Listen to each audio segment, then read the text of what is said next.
Good evening, ladies and gentlemen. Could everybody please be upstanding for the Mayor of the Royal Borough of Windsor and Maidenhead.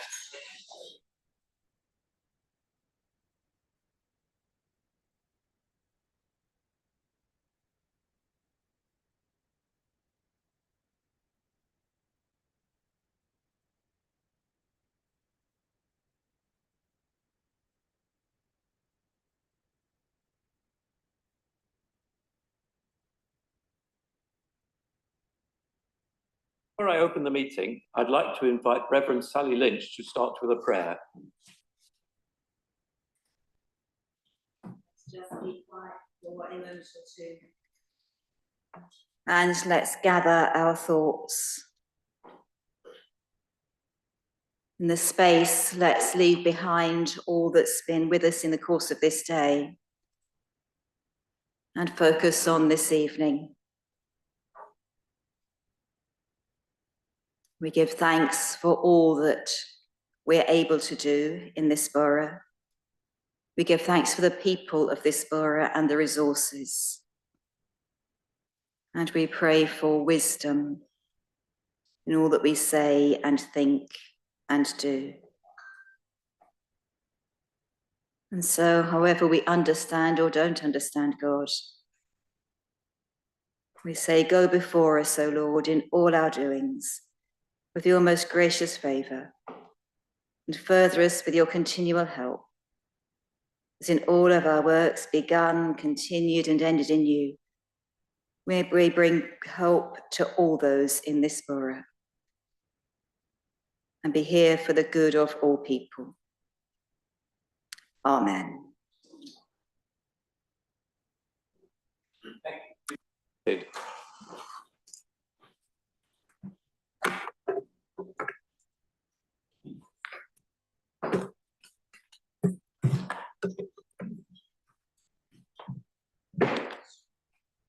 Good evening, everyone. I would like to welcome you all to this hybrid council meeting.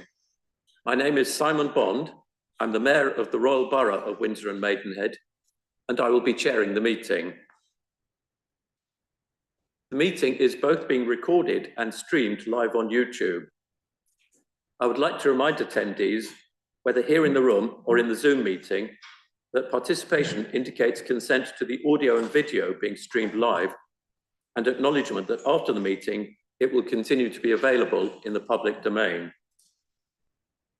Please respect that during the meeting, I may need to take time to discuss procedures with officers. We will now move to item 1 on the agenda. Are there any apologies for absence?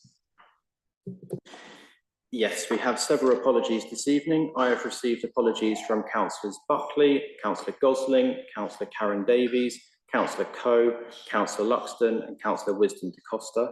Councillors Carpenter and Councillors Taylor are attending virtually. Councillors Amy and Julian Teasey will also be joining us very soon. Oh, they are here. Apologies. Oh, Councillor Julian Teasey will be joining us soon. Noted.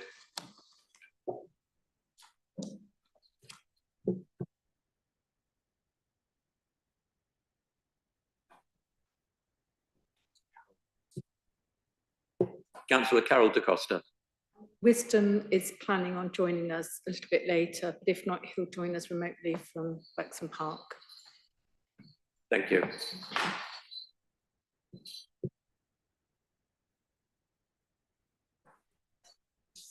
We now come to agenda item 2, minutes of previous council meetings. We have 3 sets to consider, which we will take in date order. The first was the minutes of the meeting held on 16th of April 2024. Can these be agreed?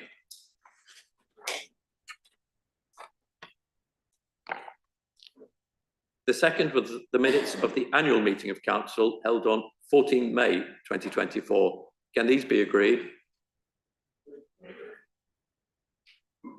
The third was the minutes of the last meeting held on 17th of July. Can these be agreed, please? Councillor Beaumonge. Thank you, Mr. Mayor. I've submitted to the Democratic Services a very minor amendment to some remarks I made to accurately reflect them. This is partly because I know one of the public speakers this evening is referencing the comments, and they those particular comments weren't actually recorded in the minutes. I thought it was important and fair for that public speaker that it definitely should be properly recorded. So hopefully hopefully you're able to show the proposed amendment.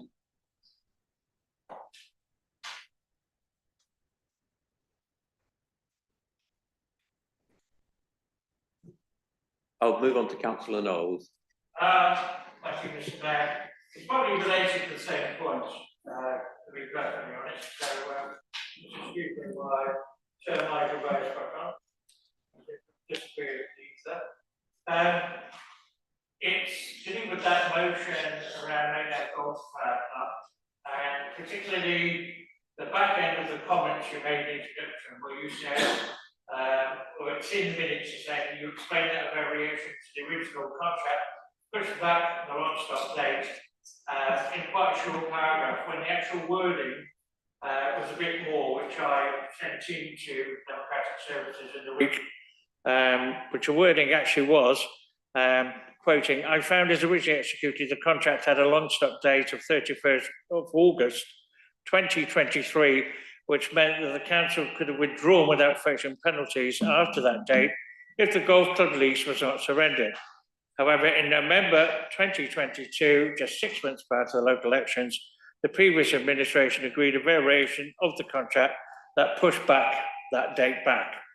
I'm still trying to find answers into how this was authorised, but it really does feel like an affront to democracy and to the democratic process to have extended that state so close to an election. I think you'll agree those are the words. That's taken directly from the transcript from YouTube. Yes, yeah, it's that section of my speech that I was coming with. Yeah, I've given a slightly. Yeah, I've given that to Oren. We've got a slightly concise amendment, which I think captures that without it being verbatim, which it would be unusual, but it does capture I think everything that you've pointed out there. So I'm proposing this amendment. I don't know if you're comfortable to second it. It's not supposed to catch the gist of something. It's supposed to be a verbatim record. That is taken from the YouTube transcript. That was what was said. So that is the only thing we can naturally agree. We can't take a paraphrased sentence or paragraph. We would have to say what is actually said during the meeting. Okay, thank you. I think you can all see it on the screen, and it was a accurate record. So are we all agreed to those minutes? Well, yeah. So Councillor Knowles, I think, would like what was in the top part, which is basically that's taken from the speech I was reading, rather than just the slightly concise amendment. I'm happy with that. Either way, it gets into the record. That's the change I sent in the top part. So okay, then I'm happy to agree to Councillor Knowles' proposal to amend with the top. I think we're all agreed then. Okay. Right, thank you for the approval of those 3 sets of minutes. The full advice for making declarations of interest is set out on the agenda at item 3. If any councillor has an interest to declare, please indicate by raising your hand, and I will come to you in turn.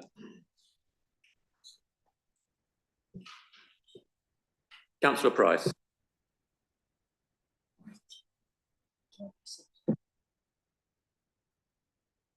I'm a member of Maidenhead Golf Club. Might come up to that.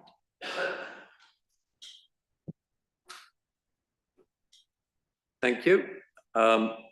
Is anybody online having any interest?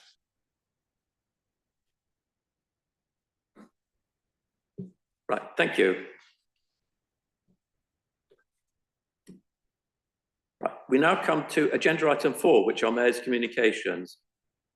These have been circulated as part of the agenda, and the events that I'd like to highlight are appearing on the screen.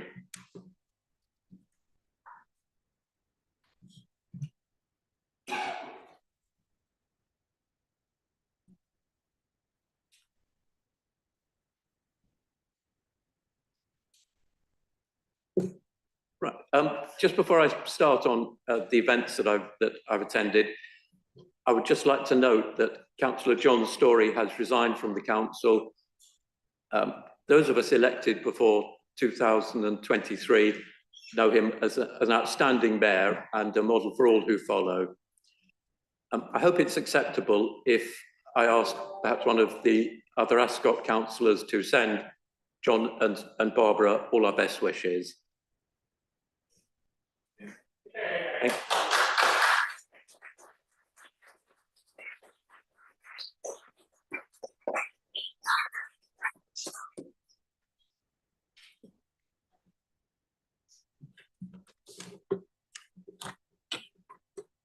This summer, I've been aware of the beauty of the natural world around us, particularly from visits to Windsor Great Park. This first picture is an annual horse ride arranged by the Windsor Lions that is popular and helps fund the charitable work they do the rest of the year. Gardens in Bloom was also excellent this year. Second picture, please. The weather was also good for the interfaith match at Boyne Hill Cricket Club that Deputy Mayor Mandy Bra and I both attended, as it was for Maidenhead Carnival and the Waterways Fun Day that so many enjoyed. Third picture, please. I've also appreciated history in the borough, from Battle of Britain commemorations in both Windsor and Maidenhead, attending the Old Windsor show, where I met a resident who told me she had attended all 87 shows. So I worked out it would have started just before World War II, when Grow Your Own was so important. And we also toured the Abbey archaeological dig at Cookham, which was very interesting. It was good to meet people at a couple of events in Ascot. At this year's Relay for Life, Mandy and Harry Bra opened it and we closed it. It raised over 27,000 for cancer research with a 24-hour marathon. Fourth picture, please. At another event there for pets, we were instructed to just hold these while we take your picture. I'd also like to mention an event this weekend. We attended a concert in Windsor where there was a pianist called Ryan Wang. He's 16 and studying in the borough with a music scholarship. And I think the next day it was announced that he's got through to the next round of the BBC Young Musician of the Year.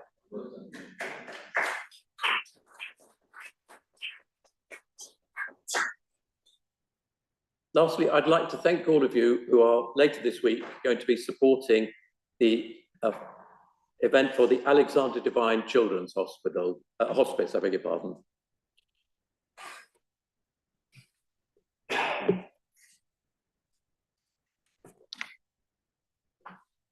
So, moving on to agenda item 5, which are public questions. We had 9 public questions submitted this evening. Members of the public who submitted questions in advance of the meeting were notified yesterday that written answers to each question had been published to the council website and will be displayed on screen where feasible. They have therefore been given the opportunity to consider the response and prepare a supplementary question to ask if so desired. James O'Shea, do you have a supplementary? And if so, you have 1 minute to ask it.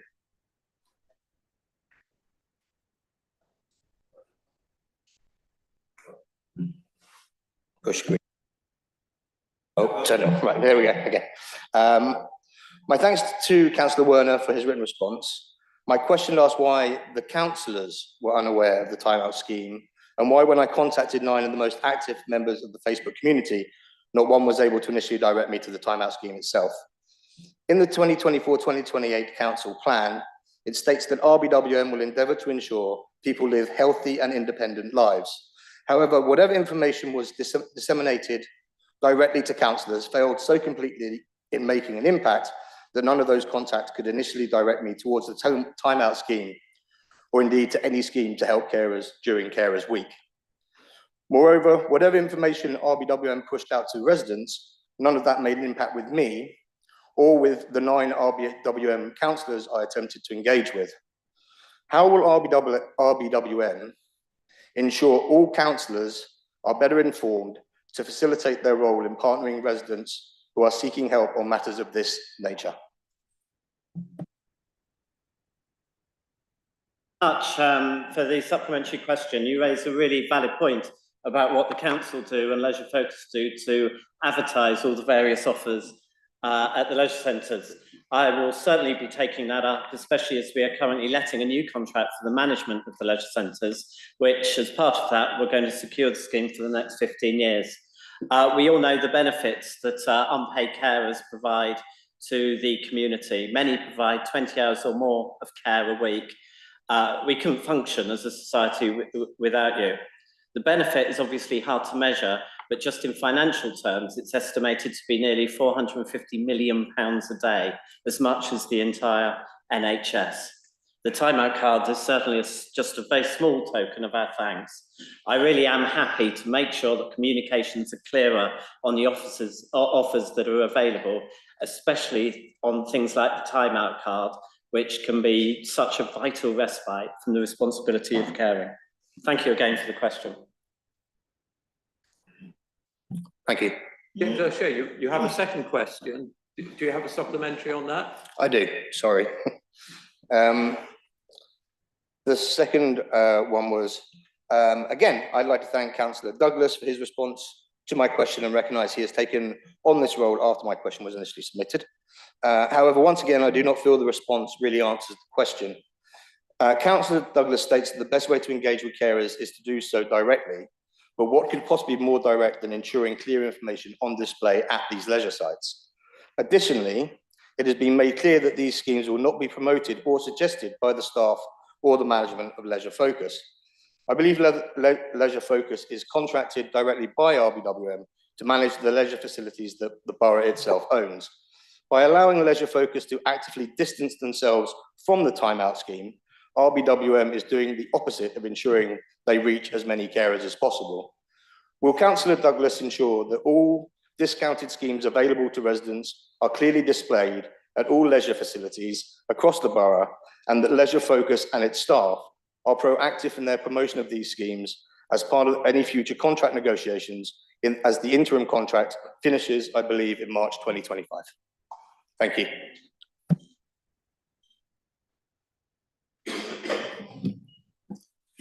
Thank you, Mr. Mayor. Jim, I just want to start off by thanking you for your question and for drawing attention to the timeout scheme and the amazing work that unpaid carers like yourself do. It is incredible. Yeah, I take your point. The specific question about why are Leisure Focus not promoting the scheme in the leisure centre. So if that is the best way of promoting the scheme, then we need to talk to them about it and look at sort of putting that into the new contract. If it isn't, then I'm going to ask officers to look again at, come back and tell us what is the most effective way of promoting the scheme, because that's simple. What I can tell you is that we're in the new contract, we're looking to quadruple the coverage that we're funding in terms of the timeout card, and because the new contract is 15 years duration from next March, so we want to safeguard the provision over that whole 15-year period. But yeah, I'm going to go back to officers and ask them about the best way of promoting this to carers like yourself. Thank you. Thank you. Thank you, Mayor. Thank you. Next, John Baldwin. Do you have a supplementary question? And if so, you have a minute to ask it. I do. The terms of reference for the spending control panel do not draw the distinction the leader of the council claims between officer and administration spending. However, he is asserting executive powers, which makes this his decision and his decision alone. But needing to justify it to no one must mean he has concealed his financial interest. He knows that a percentage of this additional non-essential spending will go to replenishing local Liberal Democrat Party funds. He claims that having another Liberal Democrat nose in the trough will miraculously help him to fix the mess. But the mess he is trying to fix is low party reserves, no doubt sorely depleted after the recent general election. Why not take the SRAs for the original Lib Dems in Cabinet and divide it equally between the 8 of you? 7 of them will be better off, and the council will have nearly £14,000 per annum more to spend on something genuinely essential.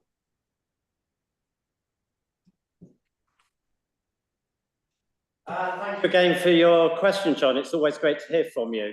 I think my motives for giving Jack and Mark, putting Jack and Mark in the cabinet are all about fixing that very mess you talk about.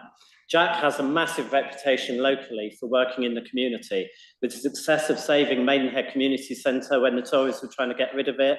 His work with so many volunteer organisations, including now the town team. He is a perfect lead member for communities. Turning to Mark and my motives for putting him in the cabinet, his CV speaks for itself. A chartered accountant with 20 years experience of financial reporting and control, including budget setting, review and approval in global organisations, with interactions with other services, including legal, HR and procurement, involvement in many transformation programmes, extensive experience of financial and management reporting, including financial and non-financial measures, including quality assurance reports, and a track record of developing staff internal moves and promotions. I need, John, the best team possible to navigate the financial mess we have inherited from the Conservatives. I do not look at what party they come from. I look at what they can offer the council, whether it is being part of the cabinet, a chair of a panel, the mayor or deputy mayor. We have inherited a mess, John, as you well know, and the only thing I ask is that those people that I promote focus all their energies on fixing that very mess. Thank you.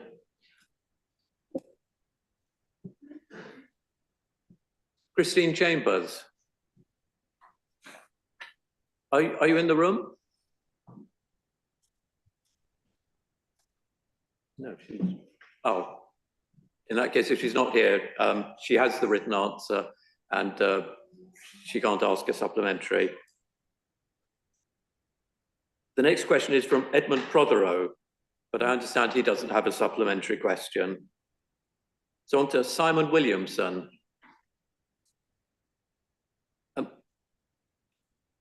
Councillor Coe has given his apologies for this evening's meeting.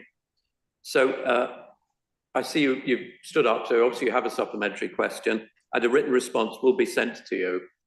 It will also be published subsequently about the time of the minutes so that everyone can see it.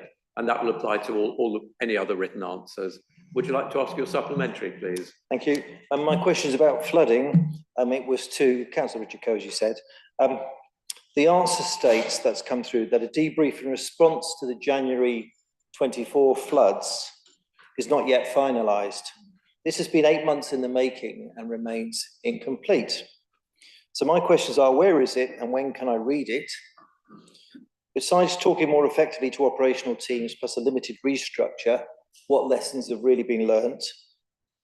And will the debrief recommendations include applying pressure on utility companies to raise their sewage pumping and electric substations so they prove safe and resilient, and working with the EA to ensure the coordinated opening of the Jubilee River and weirs, plus, and unlike last time, accurate flood alerts? And will it include obtaining flood protection equipment for us rather than sending it all to Bedford? And finally, will it include the council's timely application for central government compensation grants? Thank you. Thank you. And you have another question. Do you have a supplementary on that, please? Thank you. Same again. So despite the council's unanimous commitment in March in this very room to take immediate action to ensure that land drainage infrastructure is maintained in a condition for fit for purpose use, today you cannot guarantee that the water flow of the Raisbury drain, our only protection by the way, will be restored in time for the flood season. And my question is, as ground conditions are now deteriorating and contractor availability limited, why didn't the council start the work and where and when it could, given the serious consequences of not unblocking the drain? We can see the river is raging. And to encourage Ardmore, which is one of the blockages, to remove the illegal concrete blocking our drain, have you contacted Simon Mintoft of Ardmore Group's Environmental and Sustainability Manager and recommended that no public bodies award any further contracts to Ardmore until resolved? And what deadline did the council set to use its enforcement powers, and have the 2 culverted sections remain submerged all year? Thank you. Thank you for those supplementaries. As I said, there will be a written response. Understand.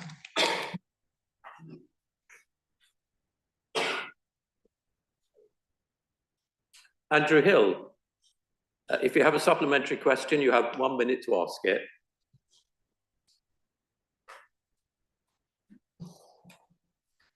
Thank you. Councillor Mamanche, in July, officers informed you that 6 months before the last election, a secret £119 million deal was done to extend the Carla contract on the golf club, when we could just have walked away without paying any penalty. You rightly called that an affront to democracy. But tonight you're telling residents that in July, no senior officers around you were even aware of the existence of more secret letters that had been sent to developers 18 months before that. So we've got £119 million penalty clauses, secret letters, no officer decision notes recorded, no key decisions at Cabinet, no scrutiny panels, nobody knowing anything. Does that deal sound lawful to you, councillors? Councillor Mamanche, this wasn't on the Cabinet forward plan. Do you agree with me that this unlawfully bypassed the statutory key decision process that protects the public and councillors' right to know? Councillor Beaumont. Thank you. Thank you, Andrew, for your original question and supplementary. I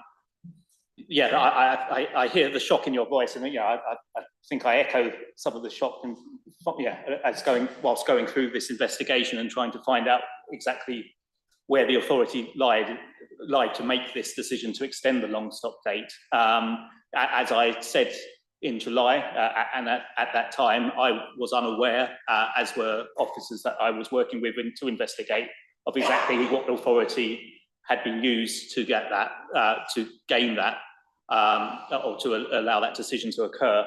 Since then, I have, as I mentioned in the original answer, I found that it appears that the chief executive, who I'm advised did have the delegated authority to make a decision on a contract extension, did indeed make a decision in June 2021. I'd also say, obviously, there was no officer decision notice that could be found. I think I said in my answer that's regrettable. I think that's probably rather timid, but when we are certainly making governance arrangements a lot stronger now, officer decision notices are being used, and in fact are supposed to be used under law, under regulations from 2014. So I think that is really important. Ultimately, you're asking whether it was on the forward plan. To be on the forward plan, it would need to have been a key decision, regardless of whether it was Cabinet or an officer making the decision.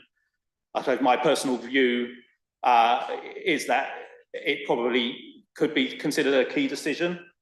However, that's not for me to answer. In fact, there is a democratic way of looking at that, and actually it falls upon relevant overview and scrutiny panel to challenge where they feel a decision that should have been treated as a key decision hasn't.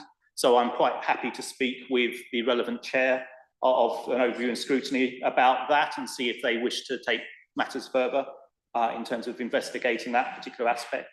Yeah, Councillor Beaumont, could you draw to a close, please, if that wasn't it? Have you finished? I have, yes. All right, great, thank you. Perfect timing.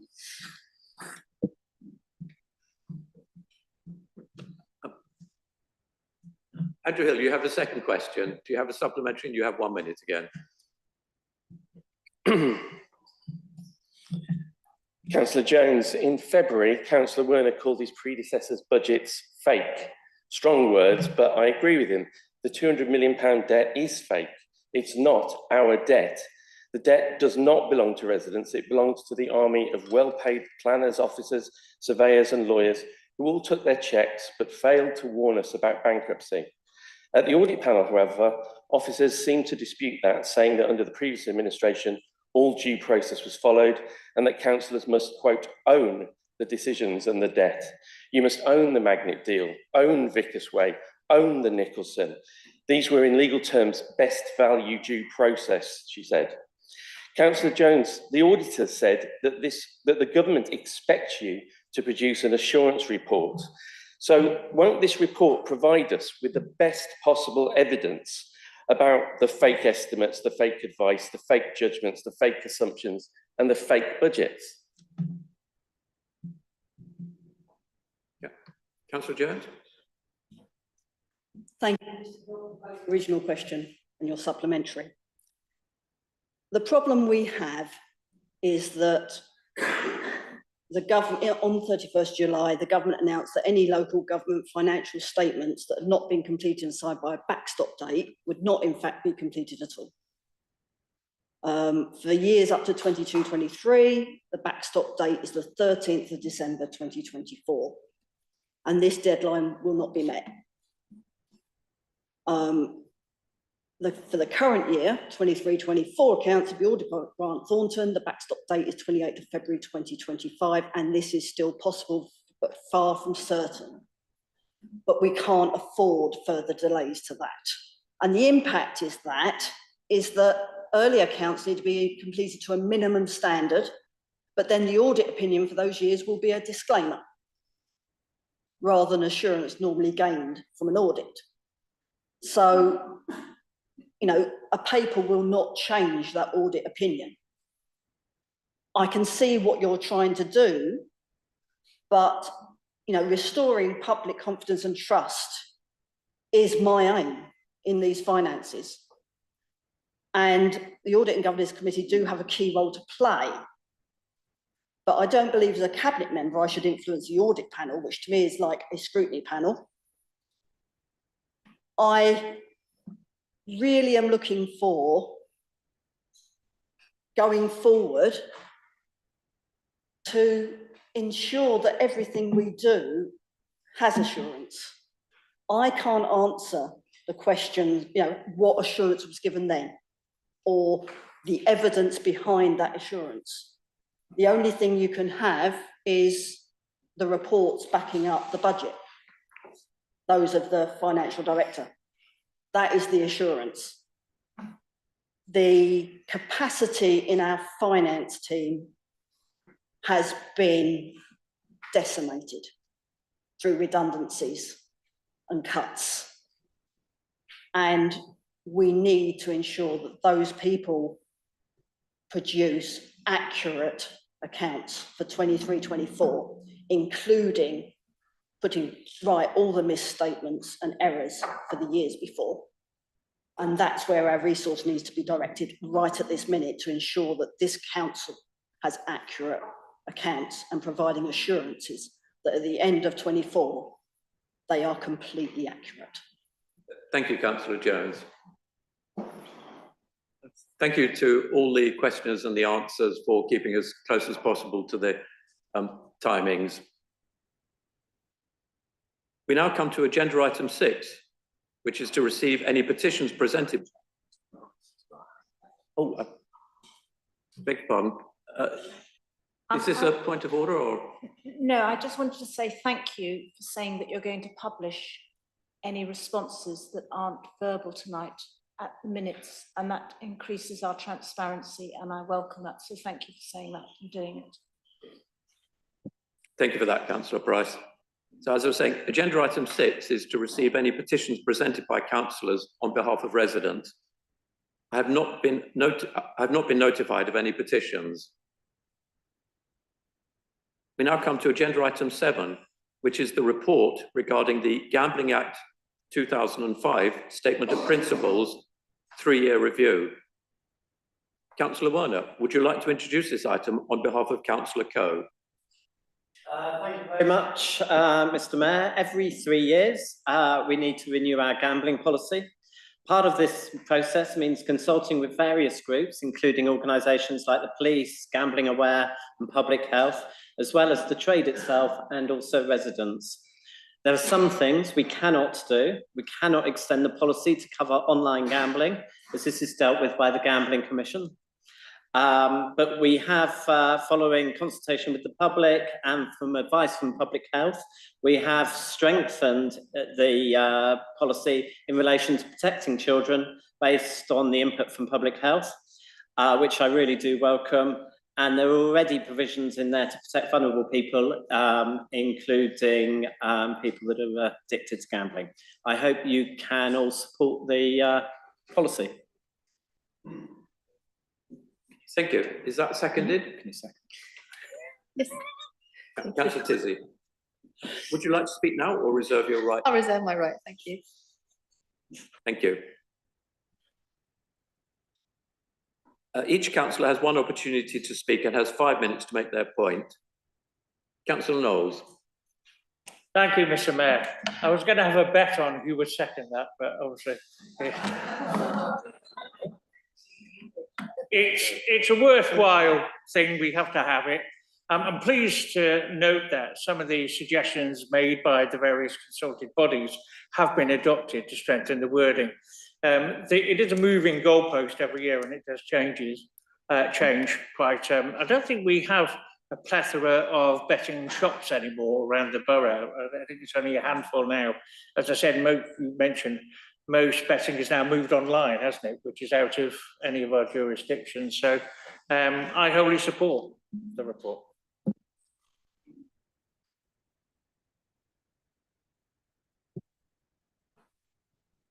Are there any other requests to speak, such as from online?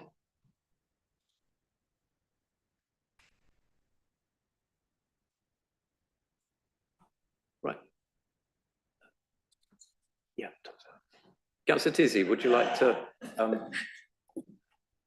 make a contribution? I'd love to, thank you. No, this is important. We have to do it with statutory reasons, but I just wanted to make a point that obviously we do have very high profile places in the borough. We have 2 race courses where obviously gambling is a key part of their business. And we obviously want to enable our residents to enjoy these activities in a safe way and in a regulated way. And we are grateful for the visitors that they bring to our lovely towns as well. So I fully support the paper and thank you. Yeah, Councillor Werner, do you have a summing up? To add, thank you. So the recommendations are set out in the agenda papers and have just appeared on your screen. Can this be agreed unanimously, please? I think that's clearly agreed. Thank you.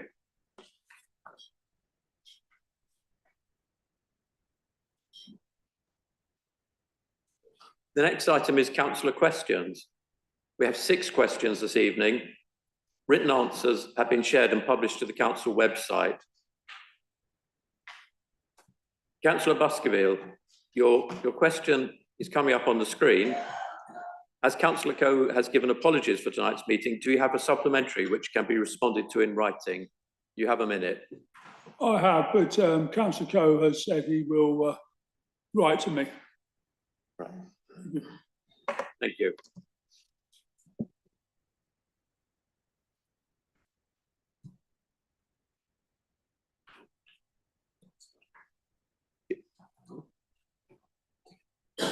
Councillor Larkham.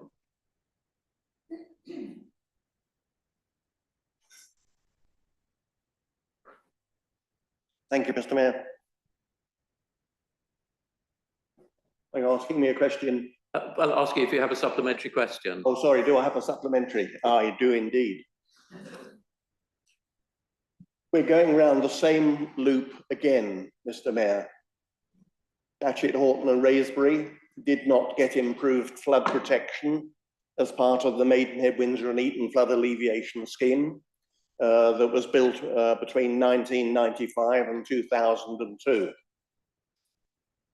A new scheme was put forward, the River Thames scheme.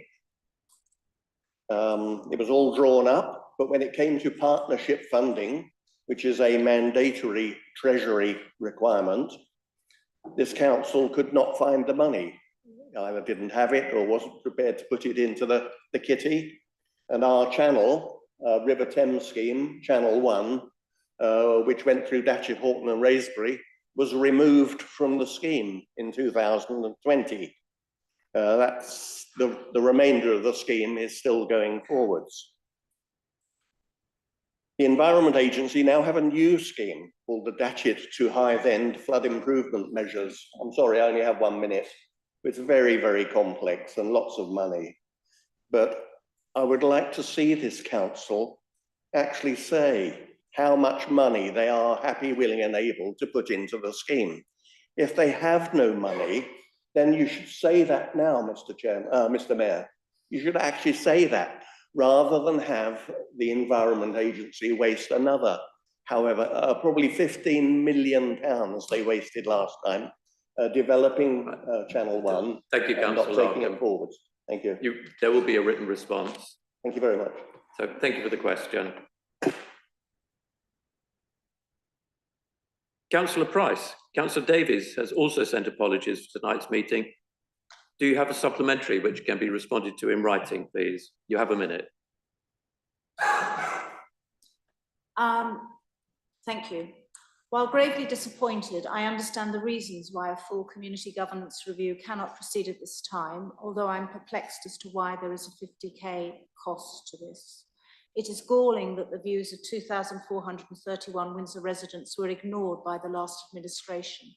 I welcome the approach of strengthening of local representatives' involvement in prioritising and decision-making and accept your invitation to work with you.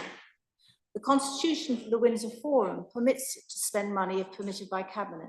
Can we work towards this as soon as possible, say for 25-26 financial year, maybe a discrete area such as Windsor cemeteries managed by the elected councillors? Can we also set up a developer contribution group comprising all Windsor elected councillors who will work with officers in deciding how developer contributions will be spent? Thank you for your question. Councillor Davies will be requested to respond to you in writing.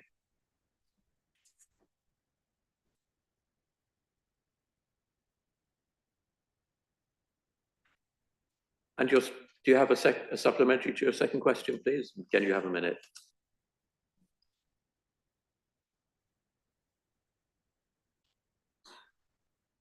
Again, thank you for your comprehensive response, which I note concentrates exclusively on Maidenhead. The climate action methodology scoring is deliberately weighted towards actions which have the most beneficial impact on carbon emissions reduction. My question was focused on the Council's progress towards these carbon reduction targets. Your answer heightens my concern that resources are not targeted on the areas which deliver the greatest carbon reduction impact. Transport is definitely one such area. We need to encourage residents to use their cars less. We need residents to walk more, wheel more, and use public transport more. What are you actually doing, and what do you plan to do in each of these three transport modes to change residents' behaviour by removal of barriers which prevent change? Barriers such as broken pavements, routes blocked by parked cars, routes obstructed by overgrown shrubs and brambles, insufficient drop curves, a lack of an integrated public transport network taking residents quickly to where they want to go. Thank you. As I said before, there will be a written response. Councillor Knowles, do you have a supplementary? And you have a minute. Yes, I do, Mr. Mayor. Thank you. And thank you to Councillor very much for the response there.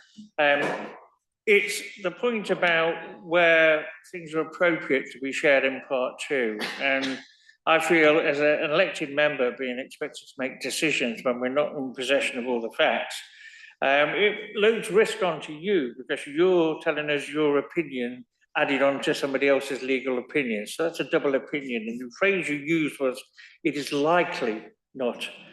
And words like that in legalese are actually very important because that's the get out clause. I would like in future, and there have been plenty of times in the past where legal opinion has been published, even though it's legally privileged, in part two. And I know we're trying for transparency, but this is banging back the other way here. And I feel as a councillor and as members here, we are bound to make a decision based on knowing all the facts. And I think this is a little bit of risky. It's not intentional. I just think with the balance of transparency and stopping part two, but in this case, it would have been a good thing to publish in part 2, so members could look at it. Councillor And Knowles, of course, could you- with the rules could you of talk part to 2, both, you don't please? discuss it. Thank you. Councillor Beaumont, would you like to respond? Yes, thank you, Councillor Knowles, for your question and the supplementary. As I stated in the original answer, I did request and did see the full legal opinion because I argued I had a need to know under common law to see it so that I wouldn't inadvertently misrepresent what was enclosed in it. As I say, the minutes that we've approved do faithfully reflects what I said to that opinion. I mean, the council does make a good point about ensuring that councillors have all the available information to make a decision. I would point to what is self-evident, which is the minutes also show that members did make decisions either for or against the motion without raising points of order at the time on feeling they were unable to actually vote for or against and have to abstain. I take on board it, but at the time it does feel that members listened to the debate and with the available information were satisfied that they could make a decision.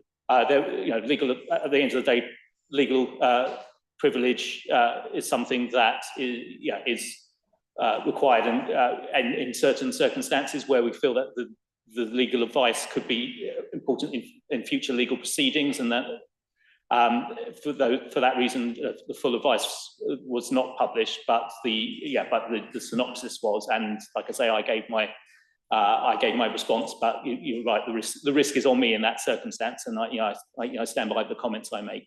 Thank you. Thank you.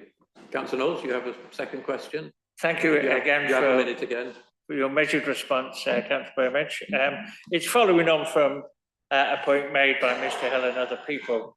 I think we've got somebody else's microphone on because I'm getting a howling in my ears. So it's a problem of being deaf. Everything connects to my hearing aids, but if two are on at the same time, I get feedback like at a rock concert, in a bad way though. It's a continuation of the point and the question and the answers you made earlier, but I will say that when I was first elected in 2019, the use of decision notices was a little bit wobbly. I think everybody can agree, but certainly from the SIP for review and the Town Open Procedures, I can only think of one occasion where a decision notice wasn't published, and that was well caught by people. And that was accidental and incidental to a sequence of events involving the property company, very oddly. But so I think really, as you quite rightly put it down, the relevant scrutiny committee should drill down into this going back about why these decision notices for the new or the lay people, that allows officers to make a decision, but for us all to be aware that that decision was taken. And in this case, nobody knew, did they? Councillor Beaumont. Thank you, and thank you again, Councillor Knowles. I absolutely agree. Nobody knew, and there's a process whereby members that need to know that information are given it, even if it's a Part 2 decision. The fact that a decision is being made is publicised, and that's very important, particularly within the overview and scrutiny process. That there's an opportunity there for members to look at executive decision making and make sure that they are comfortable and can hold the executive account, which is something we firmly believe in this administration. I think, like I say, it'll be up to the overview and scrutiny panel whether they wish to advance that investigation any further on that particular element. I would say though, without wanting to sound like Donald Rumsfeld, there's sort of the unknown unknowns where you say, that decision notices haven't occurred. I mean, there may well be further examples where it hasn't happened. I'm going to be, absolutely upfront about that. But I do, and in fact, internal auditors found that was an area of risk, and as a consequence of that, democratic services have tightened up the governance procedures over that. And I think if you look at the volume of publication of these officer decision notices, that has increased immeasurably, over the last 2 or 3 years. ultimately, even one of those, I remember one decision notice was actually called in. So the process of putting an officer decision on the forward plan, having an officer decision notice, overviewing scrutiny, then being able to do their job worked. It just illustrates how important that is, and I hope we've turned the corner and the governance arrangements are now a lot stronger. But let's learn the lessons. Thank you. Thank you. So that brings to the end questions from councillors. The next agenda item is motions received, where we have had one. At this point, I would like to remind council that there is a 60-word limit on motions that are submitted to ensure business can be carried out in a timely manner. This is set out within the Constitution and will from now on be imposed as a limit to ensure fairness. Tonight's motion is on screen and has been submitted by Councillor Knowles. Councillor Knowles, would you like to introduce it? Thank you, Mr. Mayor. Greenfield House in Maynhead was a children's home for boys operating from the early 60s to the early 70s and managed by Berkshire County Council. Set up to give boys a new direction with choir practice at St Mary's Church and regular sporting and swimming trips, seeming to be a very positive impact on the young boys there. Sadly, though, the reality was completely different.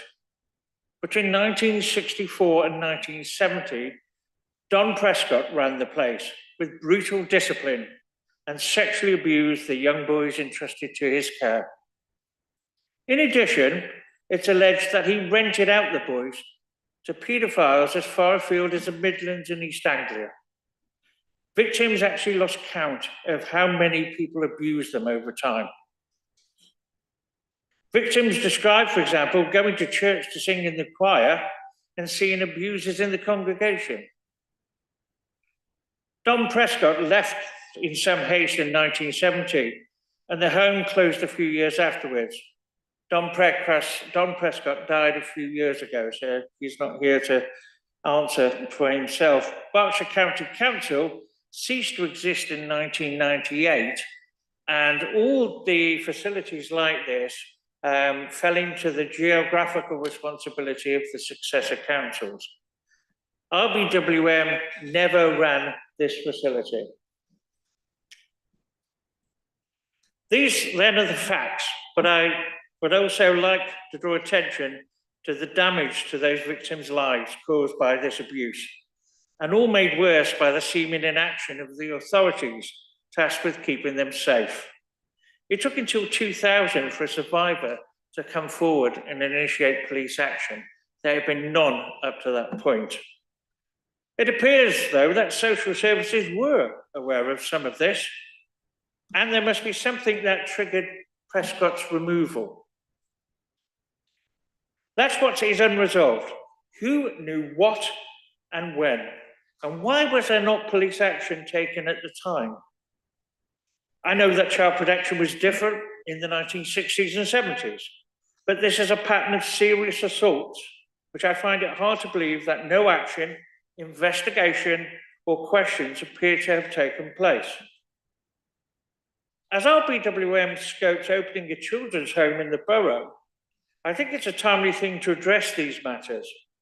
As I said, RBWM don't hold extensive archives about the events surrounding the management of the homes. We never ran them. We don't hold those records. A lot of the alleged attackers, being much older than their victims, and this being a long time ago, have passed away. So access to justice becomes very difficult. But it's the people above that and how it all came together is what really is the crux here. Not the people carrying out the act, but how were they able to do it? In most cases, all that remains are the victims, and we owe it to them to help them find the answers they seek. So I ask you all to support this motion unequivocally. We can't hold such an inquiry ourselves, but we can support and lobby for one. We can write as a council to government. We can ask our members of parliament to ask questions of the House and to campaign with us for a public inquiry. Sadly, none of this can bring the childhood back for these boys, and I don't think it will bring closure, but it might provide answers to questions in the minds of each of them. I commend this motion to the council. Thank you for that, Councillor Knowles. Is this seconded? Am I right? And you're reserving your right. Thank you. The first speaker I have is Councillor Carol Da Costa. Thank you, Mr. Mayor.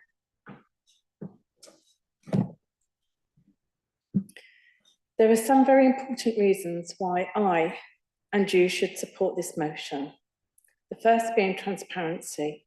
We should not be hiding actions and protecting perpetrators from the past, albeit long before any of us were involved in this council and before the RBWM was even in existence. That said, the RBM should take responsibility and act now, as it has taken over from the council as its predecessor. It may be questionable if we currently have a legal obligation to the boys from this residential establishment, but morally we do. You may have seen recent news stories where a well-known department store that was under a previous ownership has taken proactive stance against the now deceased perpetrator and is supporting his victims. And this kind of responsibility is one that all organisations should follow. Every child affected by abuse whilst in the care of local authority and has had their voice suppressed has been further injured by the perpetrator and the authority in charge of its care, including the inherited authorities.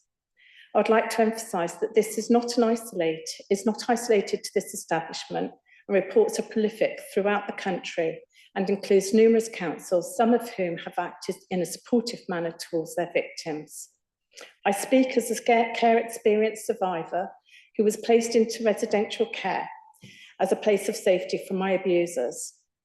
This children's home did not meet that description and was not a place of safety, with physical, emotional and sexual abuse being a daily occurrence.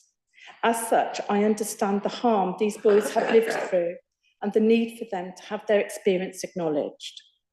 I ask you, colleagues and members, regardless of political persuasion, that you support this motion so that the voice of those who have been rendered voiceless after reporting their experience and not being supported can now be heard, and the scared child that lives within them can have a chance to heal.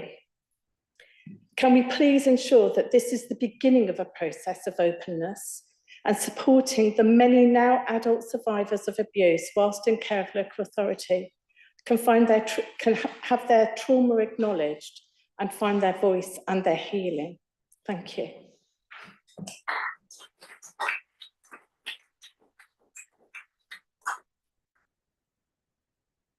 Thank you for that. Councillor Amy Tizzy next. Thank you.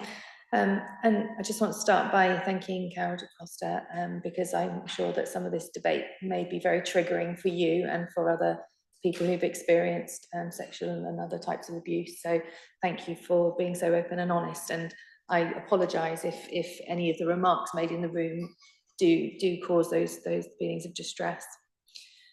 It really feels at the moment that barely a day goes by without some appalling behaviour of this type of a sexual predator being revealed in the press.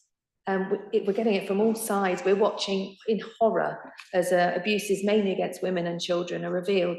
You know, and some of these people are really high profile. They're people we thought we could trust, like newsreaders and rappers, American rappers, and as you mentioned, the influential owner of a store. But what do these examples actually have in common? And also the terrifying French case at the moment, what do they have in common? These acts have been perpetuated over many, many years. And in some cases, it's taken decades for victims to feel confident enough to reveal them, all the things that happened to them.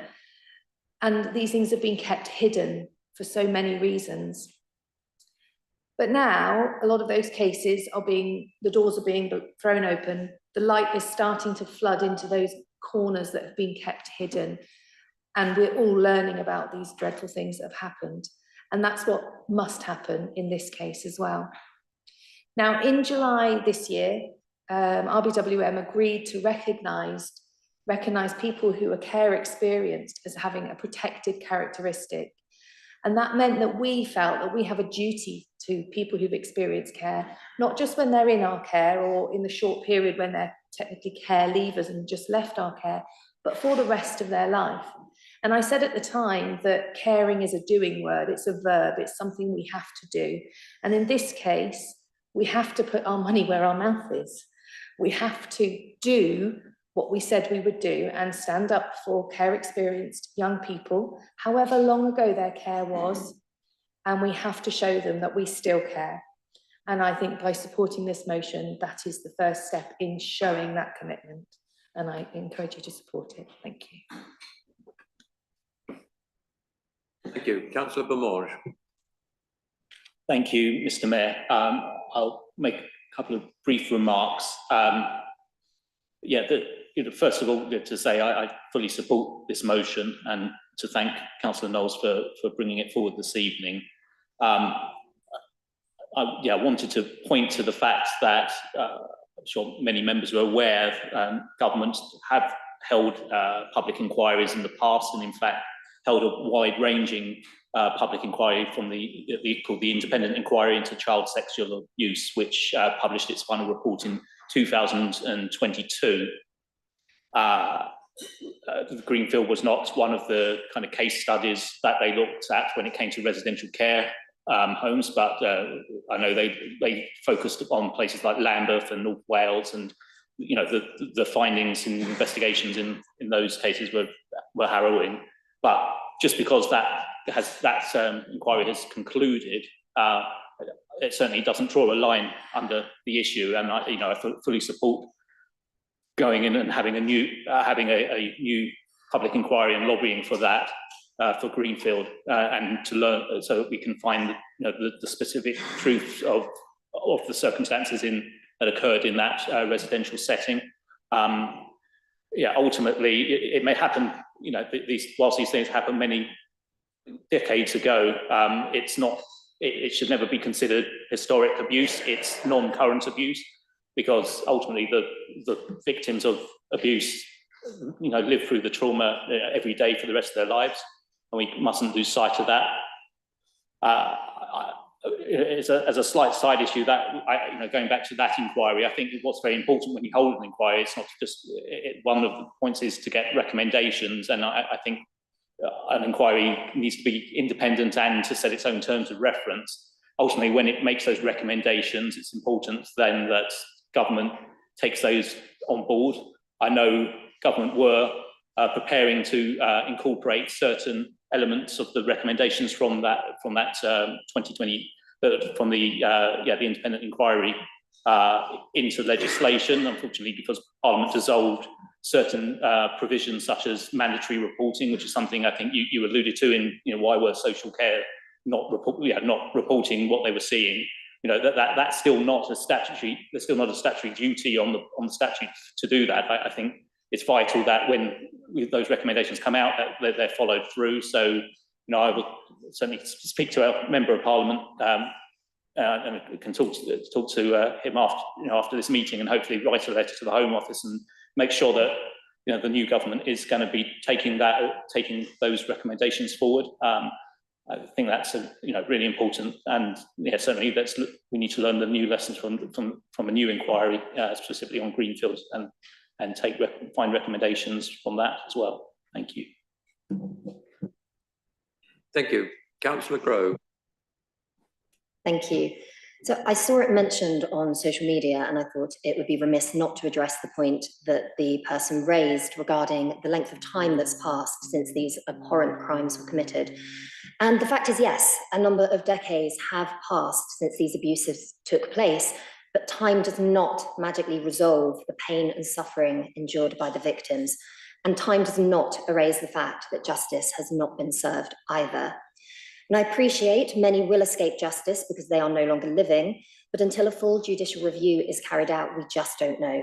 And regardless of whether individuals are alive to face the deserved consequences of committing such horrific crimes, I believe 2 points persist. Firstly, victims deserve to be heard, regarded, and to know that they matter, and that their suffering has been acknowledged and they are believed. Secondly, alive or dead, perpetrators of these crimes do not deserve to have their reputations protected when their victims live with the consequences of what they did. That would be a further insult to those who have survived the abuse and something we should not tolerate. I know as a council, we do not have a legal or statutory obligation to do anything related to a site that was never our responsibility, but I believe we do have a moral obligation to help, especially when a reasonable plan for doing so is presented. So for me, this cuts to the very heart of who we are and what we stand for. And I personally can't think of any reason why anyone would choose not to support this motion. Thank you. Thank you. Councillor Hunt? Yes, thank you. I haven't prepared anything written down. So what I'm saying really is heartfelt. And I think everyone here in this council feels the same. This goes back many, many years. And for those poor young children to be in a situation where they've got no recourse, there's no one to go to cry out to. And they've lived with that, even after they've left and they're still working, but they've lived with that all these years. I would like to thank Councillor Knowles for bringing this motion forward. And I certainly agree with everything Councillor Carol Da Costa has said.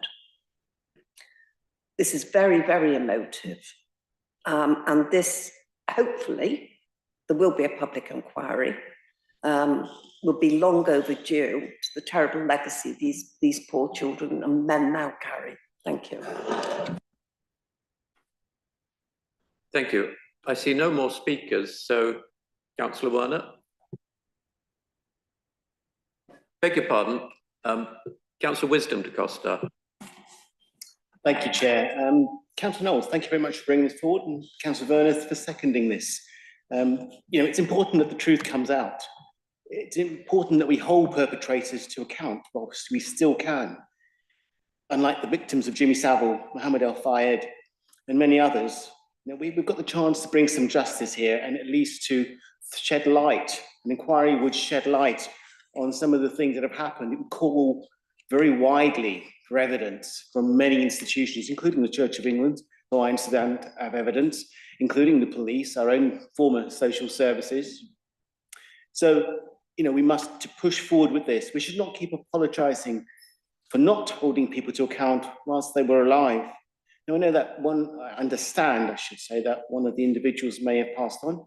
Others, this is the perpetrators, may have gone to ground. But we're talking about well over 40 children who were in our care or in the care of the former council.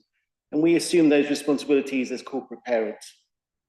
40 children who were abused, who were raped under our care. We can't let the truth be hidden.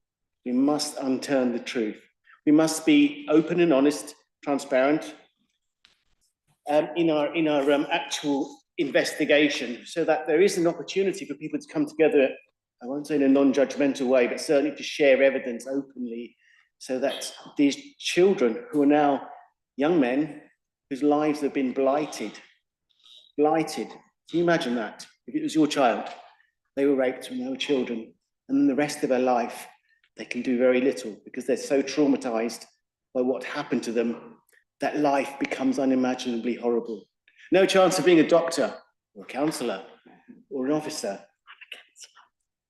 Well, sorry, you're right. Little chance. But for most, I'll be honest with you, Carol has been an exception. If you look at some of the other people in the same school as her, they are basket cases, adorable, but lives who are dependent upon money, upon the funding of government, rather than being able to contribute really, really positively with the fantastic gifts that they have and they had. So, People may talk about the cost of a public inquiry, but do you know what? If the government agree that this is a matter of great public concern, they should be petitioned to set aside funds, and our MPs, our new MPs, Jack Rankin and Josh Reynolds, should be asked to push for questions in Parliament. So I agree that we really must push forward with this. We mustn't just call for a public inquiry, we must see it through. Unfortunately, some of our resolutions in the past have not been seen through. So this one we must see through. So I would call on everybody really to vote for this and to make sure that as a council, officers, Mr. Evans, and Elaine and any other officers who take over after you, that we push this to the end, to the extreme, so that people like John Affleck, and I've been given his permission to mention his name, can finally rest in peace, move on with their lives after 40 years. Thank you, Chair. Thank you. Councillor Werner. Thank you very much, Mr. Mayor. And I'd like to thank Councillor Knowles for bringing this motion and for all the councillors that have spoken. It's a really emotive issue, so thank you for everything you said. It really cuts to the heart of how a council-run institution can go so wrong. You know, as a borough, we're looking at setting up a children's home. And I was thinking about what children's home would be like. It would be sort of like the home I provide to my daughter. It would be safe and you would be protected. And instead, this home was the opposite of that. You know, Adam Bermange has said there was a broad public inquiry into child sexual abuse, including in children's homes, but Greenfields was not one of those case studies that was investigated as part of the inquiry. So the facts of these terrible events have not had this kind of focus, and the voices of the abuse have not been able to tell their story. This home was ultimately run by Berkshire County Council. So although not a Royal Borough of Windsor Maidenhead, we are still the successor authority to Berkshire. So I really do feel strongly it's our responsibility to not let this lie, but to pursue a public inquiry into what happened.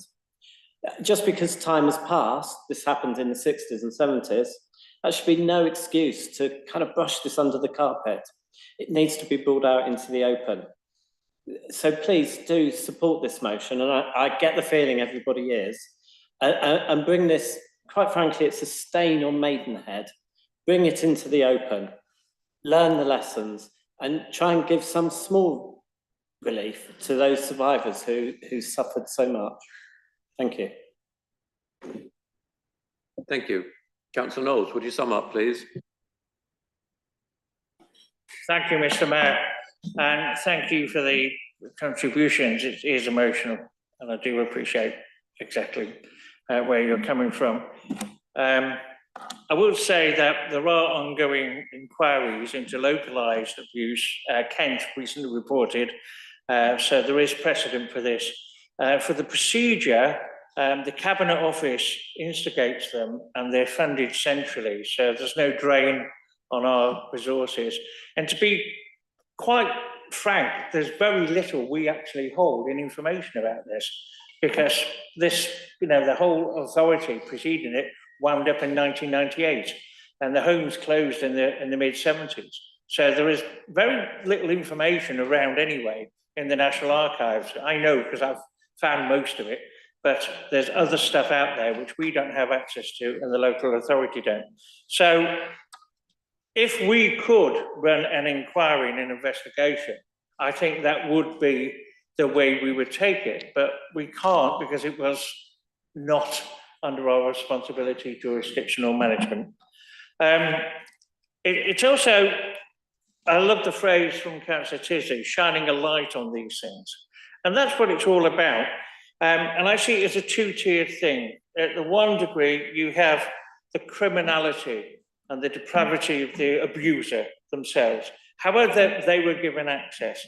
They committed an act of criminality. But there's a deeper thing here, which is the betrayal of trust. The trust of the parents who put their children there, the trust of the boys in their home, in the authorities and the management and the authority at that time to keep them safe. And that's what really, really, I think digs into most people, that complete betrayal of trust. And also when you're a small child, a small boy, you look up to grown-ups and authority figures and you think they're going to look after you.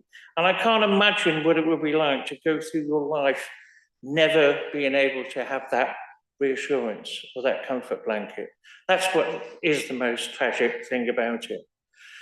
Today, I've had a couple of victims reach out to me on the strength of the BBC news story on their website. And I'm sure if we can bring forward more victims who perhaps don't want to go through the experience of a criminal case, perhaps their offenders have long passed away, but they may feel able to contribute. And that can be a cathartic experience to open up in that way. So I'm so glad that it seems that we have full support here.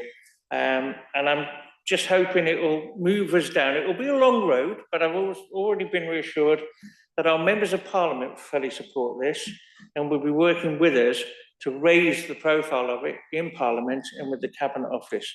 And that's really reassuring to me. So thank you very much for your support. But I would also like you to spare a moment and a thought and thank those victims who've been campaigning and plugging away at this since they were 11 and 10 years of age.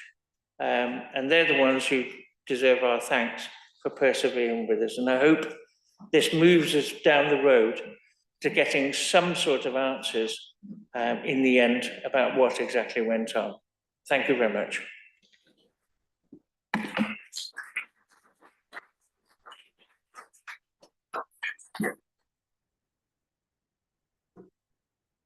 Thank you. The motion is just coming up on the screen. Can this be agreed unanimously? Thank you.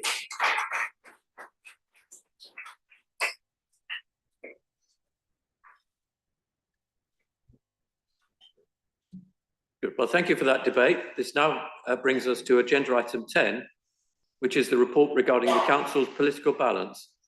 Councillor Werner, would you like to introduce this item? Oh, I beg your pardon. I'm told Councillor Beaumont is going to introduce it.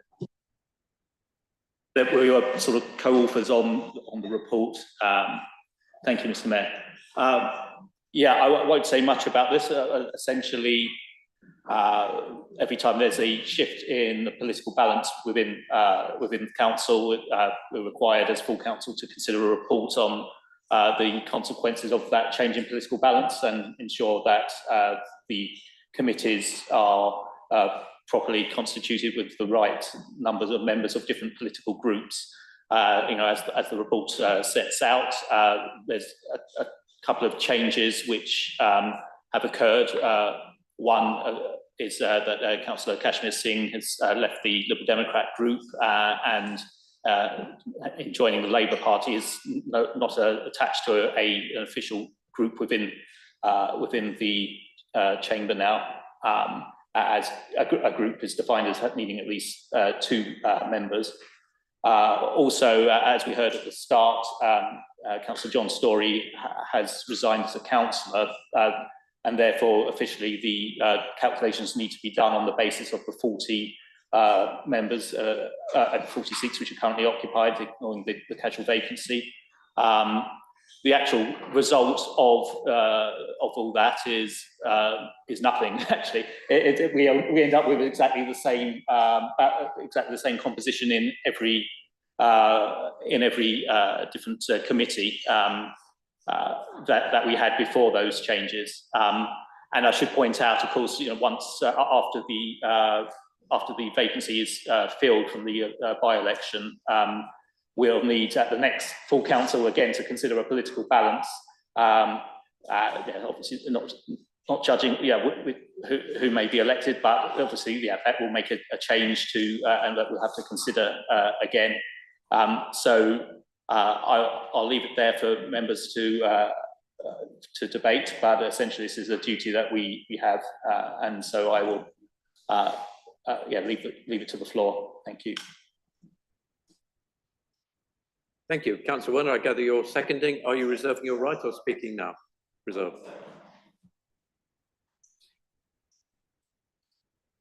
Each councillor has one opportunity to speak and has 5 minutes to make their point.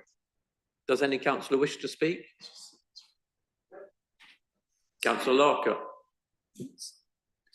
Mr. Mayor, I'd like to just point out that I've been left out, victimised, disenfranchised yet again. And I'm in my 6th year here, simply because I haven't joined a group. That's the only reason, to the best of my knowledge. And if you look on the website, it might appear that I'm in a group, but to the best of my knowledge, I'm not. Thank you.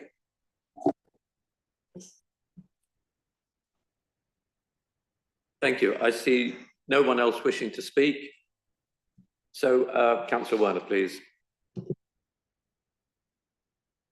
Mr. Mayor, I do empathise with the position that Councillor Larkin's in.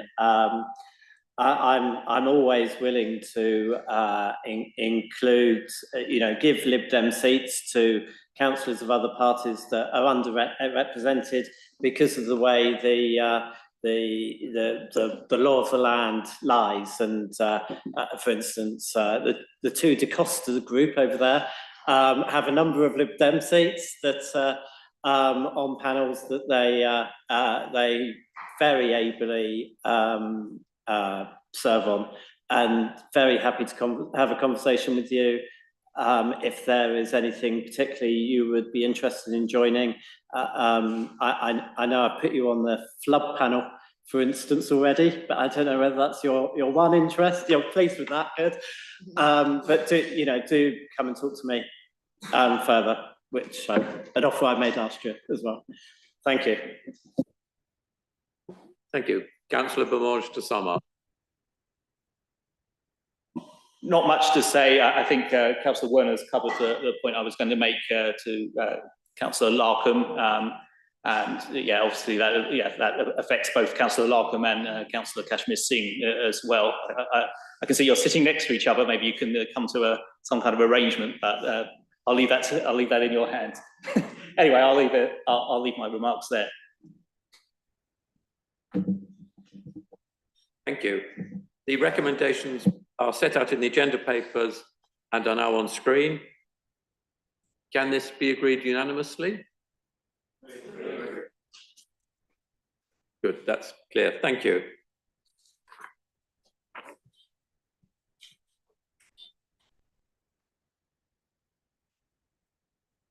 We now come to agenda item 11, which is the report regarding councillor development. Councillor Beaumont, would you like to introduce this, please? Thank you. I think this is one where there's probably not much to say as the proposer, other than to point to the fact that all councillors are given a comprehensive schedule of training. Some of it applies to the role of councillors at large, but others are specific to functions such as being on planning panels, licensing panels, etc. The report sets out clearly everything that's happened since May 2023, where of course there were a lot of new faces in the chamber, myself included.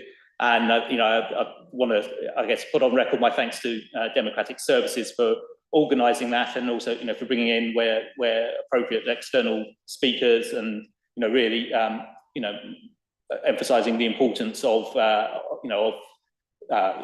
councillor development and making sure we are in the best position to perform our duties.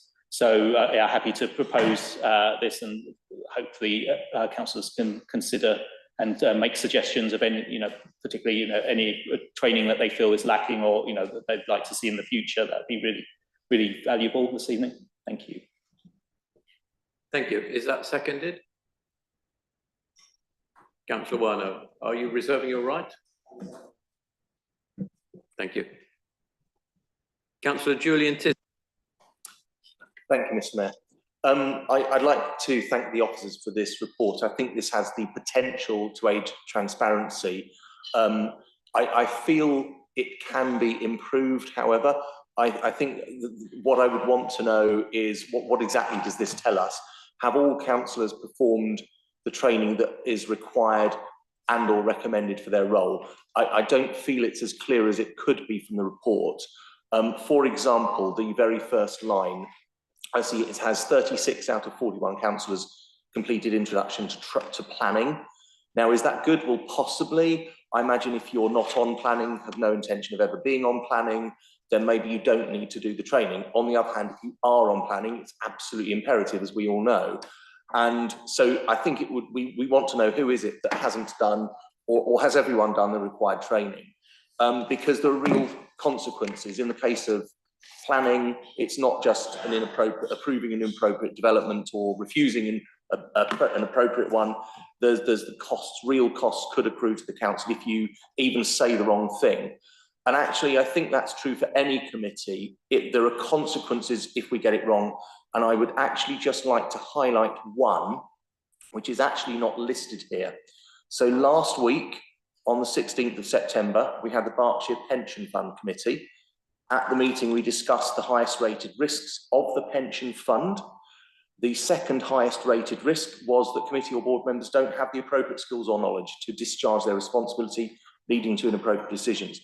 Next, we reviewed the compliance with the pension regulator's general code. There are 53 areas of compliance, and we were either partly or fully compliant in all but 2, both of them related to the level of knowledge that each member of the governing body, including committee, needs to have to run the fund effectively. So why were we not compliant? Because one committee member, the Conservative member of the committee for Ascot and Sunninghill, has since June 2023 not completed a single module of the essential training we're all required to complete. And all other committee members, including one who's only just recently joined, have completed all modules, not one, since June last year. And just for context, this fund covers the whole of Berkshire. It has assets of more than £3 billion, and this is managed for the benefit of 75,000 members across the whole of Berkshire. It's not good enough. So I respectfully request, by the date of the next pension committee meeting, which is in December, 3 months away, plenty of time, that the councillor in question completes the essential training or gives up his place on the pensions committee to a councillor who will. Thank you. Councillor Neil Knowles. Thank you, Mr. Mayor. I was actually quite appalled at that personal attack on another member of the council, and it's not the sort of thing that is worthy of people in this room, and I wish you wouldn't do something like that. Sometimes you can't do everything. We work for a living, don't we? It's hard to get to everything. I think over the time I've been a councillor, as our dear leader used to rotate us through various positions, we would pick up knowledge and go to the training. I would love to see that where there's a mandatory column where it covers the people who are on various committees or panels or subs where they've completed that required training. I know a lot of people pick it up as they go along, and I can certainly say, and some of us older heads here will probably remember in 2019, the training wasn't as consistent and wasn't as good. So it's got better and better as we go along. And particularly in some would think that I can't get away from planning. Thank you very much. It's got really better, and the knowledge and the expertise amongst panel members has actually increased, and the decision-making has been safer and more robust. So as you said, it's a good report, and we'd just like in future just to have a mandatory training column, the people who've completed that, who should have done it, and then the general stats. I think really if you ask somebody to sub for you, sometimes you don't say, have you done the training? It'd be useful to know somebody had before you ask them. Thank you, Mr. Mayor. Thank you. Councillor Wisdom da Costa. Thank you, Mayor. I agree with Councillor Knowles that we're all working people. We do our best to get the training. Some of us have greater skills than others in different areas. And many of these issues, I think we should be chasing them up, but not publicly. With all due respect to Councillor Tizzy, that was really uncalled for. And these sorts of things should be done privately. And then, as Councillor Knowles has said, perhaps a quiet word with the group leaders' ears to say, thanks, but no thanks, think of someone else. And the other issue is that when you come to some areas of training, and I will refer back to the pension fund, I think substitutes really are tricky because substitutes, I mean, the level of training and expertise required for the pension fund is enormous. And so having substitutes, I don't think it works. So I think we need to reconsider the use of substitutes for panels like the Berkshire Pension Fund. Thank you, Chair. Thank you. Councillor Reeves. Thank you very much. We've brought up about the example of the introduction to planning and being a planning panel member. I'm very aware of the requirements for us to actually be participant and adding a significant level of knowledge to that participation. What I think is missing from there is that actually on planning, as an example, it's an annual requirement to train, not just an introduction to planning. And I think that's not here. I can't see it anywhere at all. It just says introduction to planning.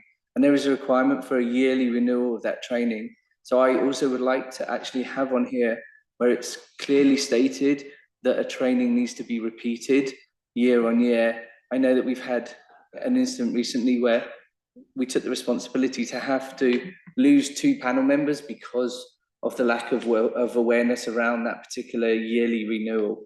And so I think that shortfall needs to be addressed in this report and added to it. And also, I just wanted to add that as I listened to Councillor Tizzy bring up what I think is a very valid point, a membership of something that requires a very specific training is a responsibility of us as councillors to make sure that we are fully trained to be able to take part in that. And if we are not, we should take the responsibility to step down from that responsibility, because we are there to represent this council and the residents with the appropriate knowledge and authority to do so. And if we are not, we should not be standing, and we have not named that person at all. So it is not a personal attack on any individual. It was just mentioned there is somebody, another councillor. Yes, there might have been a political party, but there are a number of members of that party. So that person was not named at all. Thank you. Thank you. Councillor Walters. Mr. Mayor, what Mr. Councillor Tisi said about somebody not being on the pension thing and not having the knowledge, that was fine. But to point it out in public, I think is absolutely terrible. There is a way of doing things, and that certainly isn't it. And I think Councillor Knowles made that point as well. I entirely agree with him. What a thing to do in public. Yes, the thing what he said was right, but you don't do it in public. It's quite really bad. Thank you. Councillor Howard. I echo Councillor Reeves. We came here as a responsibility. I can't see a greater responsibility that is worth training for than looking after £3 billion worth of assets and the livelihoods of 70,000 people. If you're not prepared to put in the time, then don't be there. It's as simple as that. It is in these dark as well about talking about people being, shall we say, named or alluded to. We've just been talking about a situation where people have hidden in dark corners. We need to have light on these things. And if we all decide where our line is, we will all draw it differently. Transparency is where it should be. If it's worth putting out and making a commitment, then it should be in front of everybody.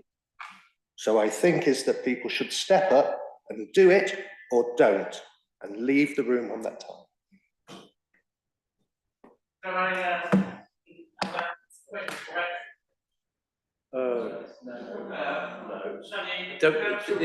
No, it's only if this is a point of order. It's not a point of order, it's a point of order question. I think it's not quite according to the rules, but hopefully if there's a point, hopefully somebody else will make it. Councillor Devon Davies. Thank you, Mr. Mayor. I would like to reiterate Councillor Teasey's point. Excuse me, Neil. Excuse me, Neil. Can you turn your microphone? I'd like to reiterate Councillor Teasey's point that we're dealing with over 75,000 people's pensions. That is far more, their financial security is far more important than the feelings of one person. Sometimes we have to be tough to do what's right.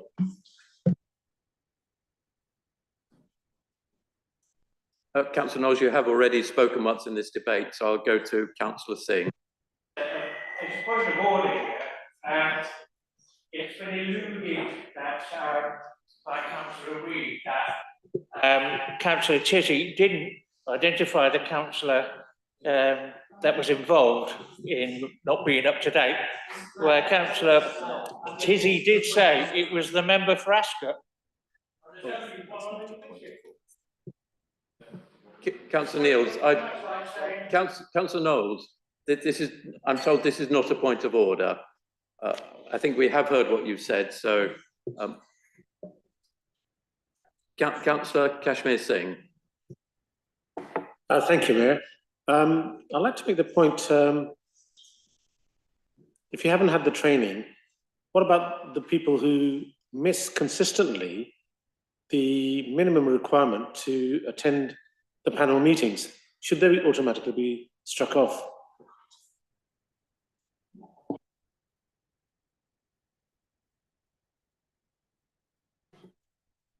Councillor Reeves, you have already spoken, so Councillor Carol Da Costa.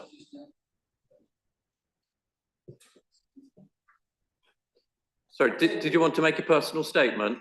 Yeah. If you could just keep it very brief, please. He did actually what I said, and so What was said?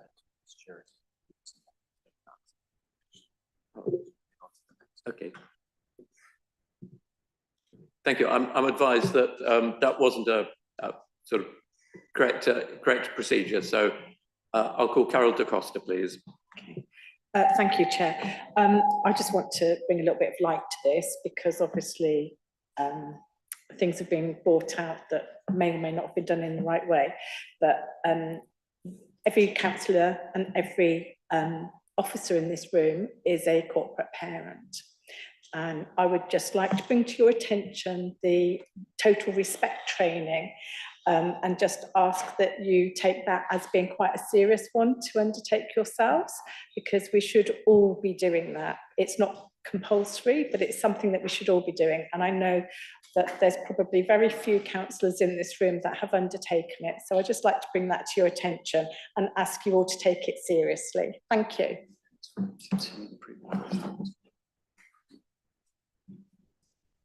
Thank you. I don't see any more speakers. Oh, Councillor Warner, you reserved your right. Thank you very much, Mr. Mayor. I mean, thank you, Julian, for bringing that to our attention. I'm really shocked that on such an important panel. I mean, this isn't a panel just for the RBWM. This is the whole of Berkshire.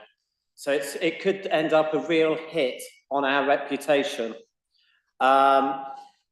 One of the few risks noted on the pensions was the lack of training of one of the councillors. It's not just the borough, it's the whole of Berkshire that are going to be watching us and seeing that. Yes, we are all busy people, but a year and a half in, so the training should have been completed. I will certainly take it away and look at whether we can make the training for the pension panel mandatory as it is for planning, and I think that will solve the problem quite neatly. Councillor Warner, I think we've probably covered this pension issue quite adequately. Yeah, so my next line is, and yes, I agree with the words Carol said about corporate parenting, and I'll send around a note to all my group to remind them of its importance. You get a badge. I've just been told you get a badge if you complete it. Thank you. There you go.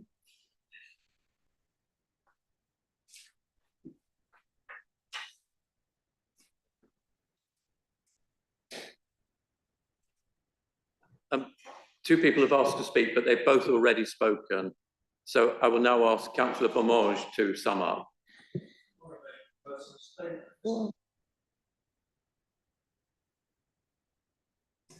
You haven't been mentioned. So a personal statement is normally if you've been mentioned by another councillor. So no, I won't take that, I think, because you haven't been mentioned.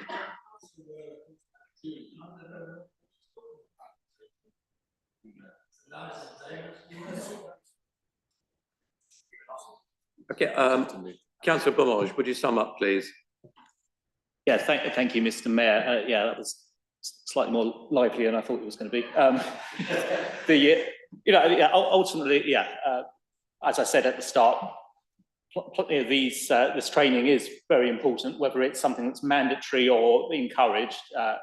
It really does help with our ability to perform our duties.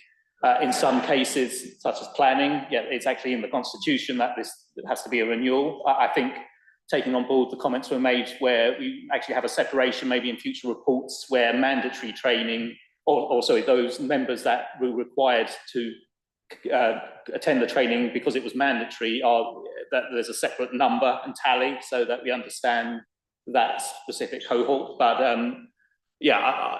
also I do kind of sympathise with Councillor Teasey's position in as much as being a chair of the panel. There's that additional responsibility of being a chair and wanting to make sure that every member of your panel is compliant. I think all chairs are mindful of that, I'm sure, throughout the council. I think that ultimately, it was a year where there was a lot of training because of all the new members, but just because we're in year 2, I guess year 6 for some people, year 50, Councillor Waters. Oh, that was a good guess. We ultimately it's still value to the training, however experienced councillors are. So I encourage everyone to take these opportunities, and also the opportunities from the outside bodies, and like for example the LGA and the particular training that they offer as well. It's we're in a privileged position to be able to access this training, and ultimately, whatever your interest may be as a member, I think it's good to seek out training and improve ourselves wherever possible. So thank you everyone for considering the development report this evening. Thank you. We now have the summing up.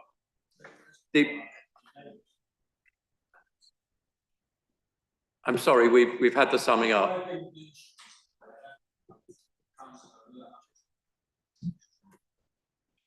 I suppose.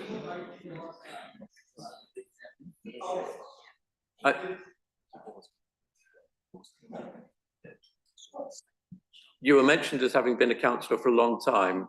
I'm not sure that calls for a personal statement.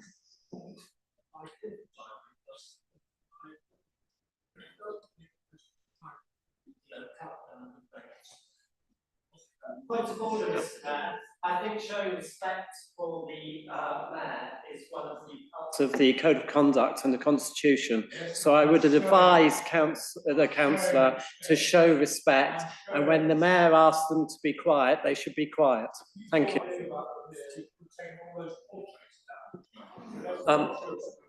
I think I'm going to interject here, and I think we're getting off the point. No.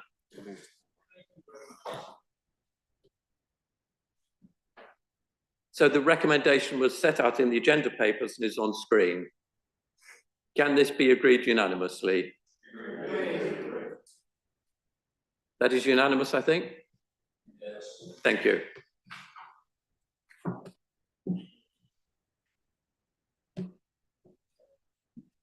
We have 2 more items. Are you happy that we continue, or should we take a brief comfort break? Continue. Thank you. We now come to agenda item 12, which is a report regarding the use of urgency for an officer decision notice to enable contract award for Public Sector Decarbonisation Scheme work at Windsor Leisure Centre. This report is to note, and therefore there should be no debate on this item. Councillor Douglas, would you like to introduce the item? Thank you, Mr. Mayor. The majority of this contract that's mentioned in the report relates to replacement of the gas boilers at Windsor Leisure Centre, enormous great boilers in the bowels of the underneath the building with electric heat pumps. We want decisions like this to go through the usual process, of course, but the ability to make urgent decisions outside of that process is also essential. And in this case, the consequences of not taking the decision would go against the heart of our own decarbonisation strategy and would have lost us nearly £5.5 million of government money, which there's no possibility we could have found from our own budget. So I'm happy to propose that we note the report and the reasons provided for use of energy to deliver the contract award and unlock the funding in time. Thank you. Thank you. That brings us to agenda item 13, which is a report regarding budget approvals for new special educational needs projects. Councillor Tizzy, would you like to introduce this? Thank you, Mr. Mayor. I'll keep it quite brief because this really is just a formality, really. And we're very fortunate to receive quite a lot of capital grants, mainly from the Department of Education, which help us to fund our special educational needs and disabilities provision in the borough. And in July this year, Cabinet approved some schemes for a way to spend some of this money. I'll just remind you that that was expanding Manor Green and creating a sixth form at Forest Bridge School, and then an additional £100,000 of capital budget for smaller schemes that needed to be carried out.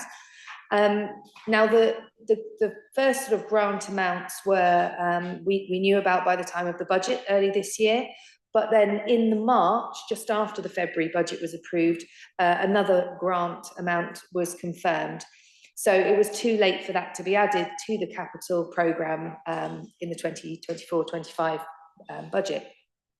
So this is just asking Council to approve that this new grant money, it's about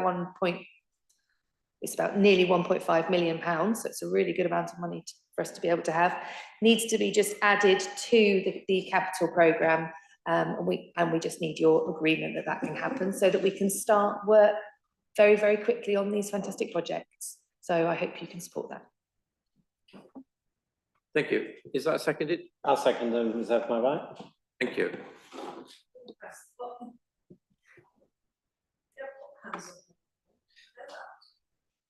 Thank you. Councillor Hunt, do you wish to speak in the debate? Please do so.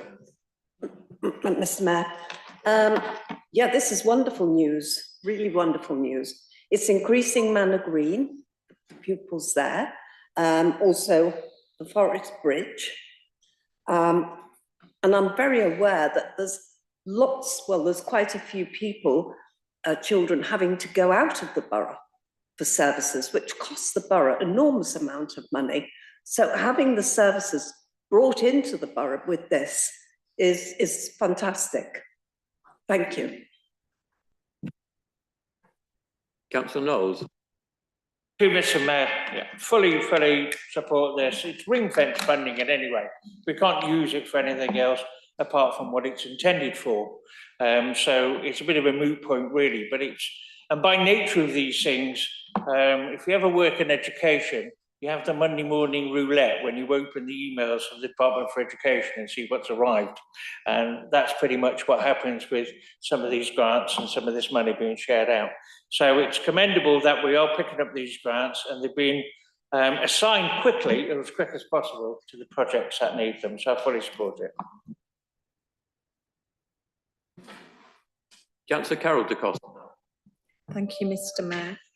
Yes, I really welcome this proposal, and just really pleased that we've managed to get the grants. It's one of the things that we've potentially missed out on in the past is being able to get grants that help us to fund things. And as many people that work with young people will know, that our SEN needs have increased since COVID. So this is money that's absolutely needed and I'm sure will be well spent. So thank you. Thank you. Councillor Wisdom Da Costa. Yeah, I agree with Councillor Tizzy and Councillor Da Costa that this is, I applaud this. It's great to have the money coming in to deploy in schools to provide for children with special educational needs. I have to say that I spent a year as a personal tutor in a special educational needs sector for with Slough Grammar School before I was a teacher. So understand that sometimes you have the equipment, sometimes you have the resources or the money for the paying for staff to support the children in the ways that they really need as individuals to, you know, to maximize their educational development. However, sometimes the levels of statemented needs, we used to call them statements back then, I'm not sure what you call them now, don't match what the needs of the child are. So sometimes the statements are far below the actual needs. So that creates a risk, a problem where we cannot deliver effectively to that child. And then of course you have other statements where parents are saying, please statement my child, they have significant needs and we haven't gotten round to, or disagree with the parents, and so we don't provide their needs at all. So my question really is going back to Councillor Julian Tizzy talking about risks, and Councillor Amy Tizzy looking at helping these children absolutely fantastically, approve of that. Is that enough money? How much money do we really need? Have we done an assessment on what we would really need in terms of resources and funding if we were to look at all of the children who are applying for statements? When we look at best practice, and when we look at, you know, I've had complaints from many parents, this is an adjacent point, who are saying that, look, my children have needs, but the council, RBWM, will not recognise those needs, or they're taking too long, or they're not, you know, and these parents are very emotional because their children are not being, their needs are not being met. So really the question is the one of how much money do we really need? Have we done an assessment to look at what we might really need, and then obviously go and look to find funding for it? Thank you, Chair. Thank you. Councillor Sharp. Thank you, Chair. Whilst I welcome the addition of £1.4 million worth of funding for SEND activity in the borough, which is obviously really good news, what I would point out to everybody is that this is supposed to be a borough for everyone. And we have Manor Green, which is in Maidenhead, and we have Forest Bridge in Maidenhead, which means that there is nothing in the south of the borough. And I have residents in the south of the borough in my ward who need to travel to Manor Green, in fact, on a daily basis, which is approximately for them an hour and a half round trip to take them there and an hour and a half to take them back again. Now, that is done, thankfully, through a funded bus scheme, but it does mean that the person involved has to spend 3 hours travelling each day to go to school. We have not thought of using this funding to do anything to improve facilities anywhere else in the borough except Maidenhead.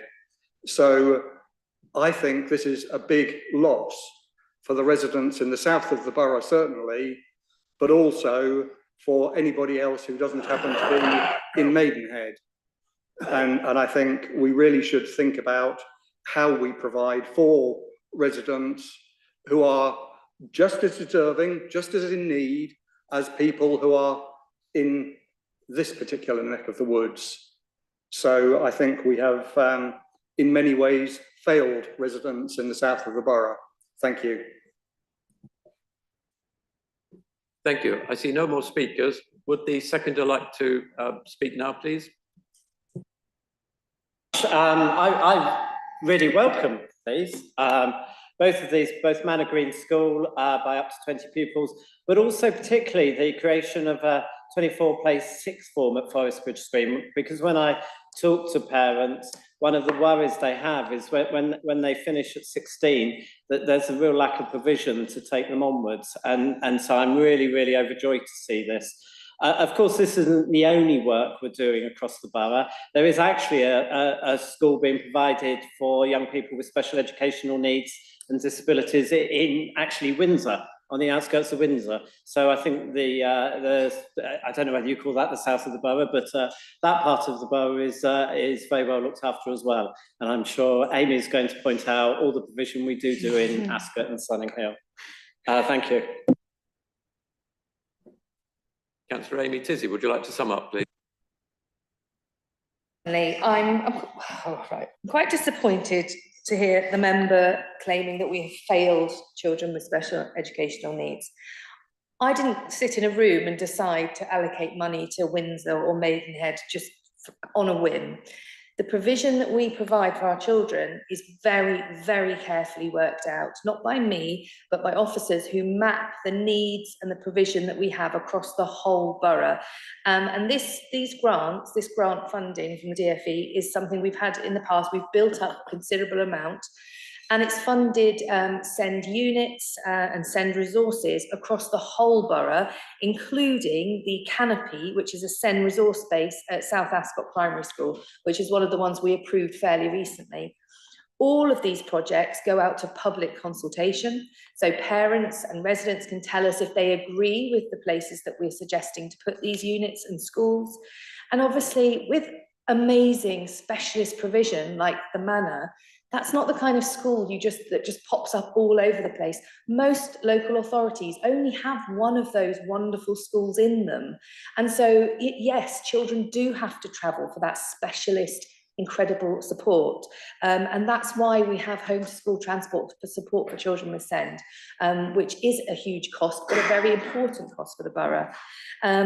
Two of the projects that we also approved in principle at that cabinet meeting in July were some expansion of provision at the Berkshire College of Agriculture, BCA, which we know takes children from all over the area, young people from all over the area, with really fantastic provision for that post-16.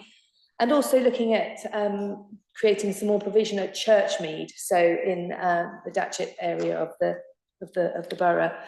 And at this time, we're not able to proceed with those until we have more funding, but we're lining up our projects. We're working our way around the authority, making sure there is good coverage everywhere. And you can actually find the provision on the local offer on the AFC and RBWM website. So I hope that answers the members' concerns. There is no deliberate neglect of any part of the borough. We are making sure that all our children from the borough can access the best provision they can, as close as they possibly can, and we have to allocate our funding extremely carefully. Thank you. Thank you. I'm afraid we have had the summing up, so I won't be calling any further speakers.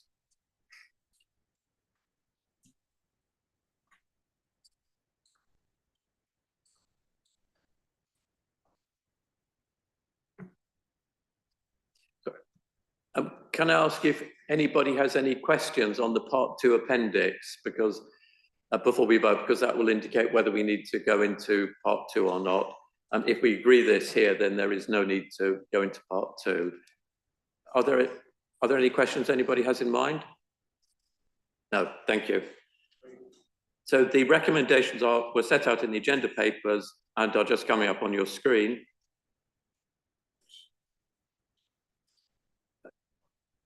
Can you all indicate by raising your hand if you support the recommendation, please? Any against? Any abstentions? Thank you, that's agreed.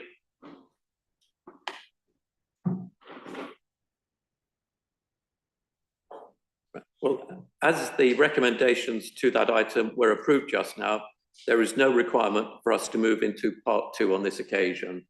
So the whole of the issue is transparent. In which case, I can thank all of you for attending this evening, and I now declare the meeting closed.